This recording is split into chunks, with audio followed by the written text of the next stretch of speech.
You often hear people talking about using HDR in their photography, but rarely do you hear them talk about that there are potential pitfalls of using HDR or that there's more than one approach to HDR. I'm here today to help you to understand HDR and then to be able to spot instantly when you see automated HDR versus more handcrafted, beautiful HDR. This is a really important difference because depending on the approach that's used in the photography you place on your listing, it can greatly affect the results that you see.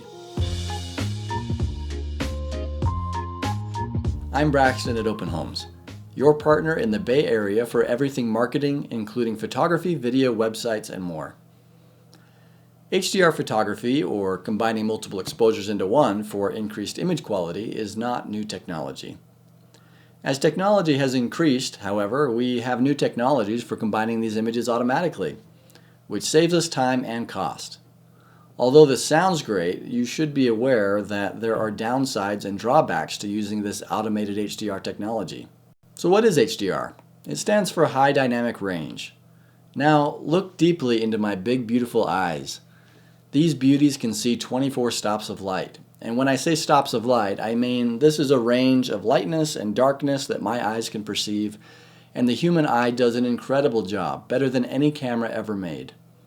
I can look at the sky, a really bright sky, and I can stand in the shade and look at my hand in the shade, and I can see both at the same time with no loss of detail. Cameras can't do that. Now, cameras have come a long way, but the best we've been able to come up with is about 12 to 14 stops of dynamic range. That's roughly half of what the eye can see. Now, what happens when there's more light exposing the sensor in the camera than the camera can handle? When that happens, the image just shows up pure white. There's no detail, no information. Now, by that same token, on the other end of the spectrum, if things get really dark, darker than my camera can handle, it will just show up as pure black, no detail.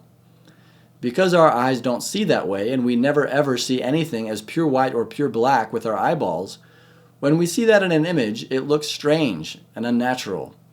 And so, in a real estate photo, if the windows, for example, are just pure white, we'll miss the ultimate purpose of what the photo's trying to show us. Our viewers are not going to have that emotional experience we want them to have. So, HDR. The term by itself just means high dynamic range.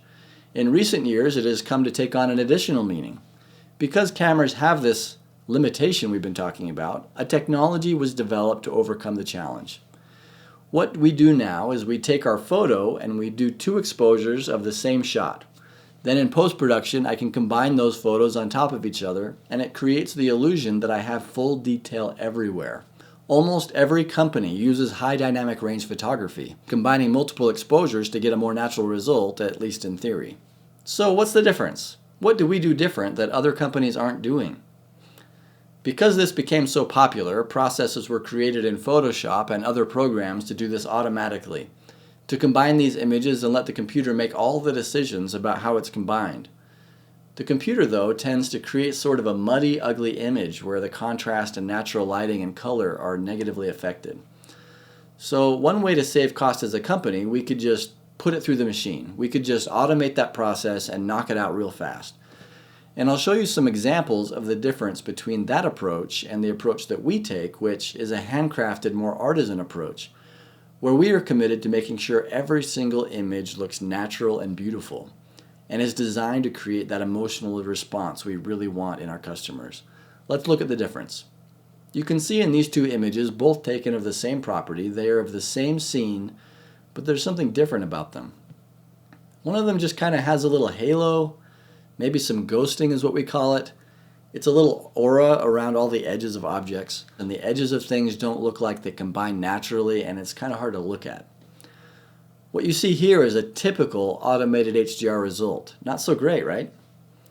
And then in the other image, you can see that it's the same scene shot in the same way, but there's something a little bit more natural and appealing about this one. So that's what we want. We want our customers to not be distracted by the photography. We don't want them to look at the image and go, wow, look at that Photoshop, or look at that effect. We want them to look at it and go, look at that beautiful home. I want to live there. So the photography should enhance that experience, not distract from it.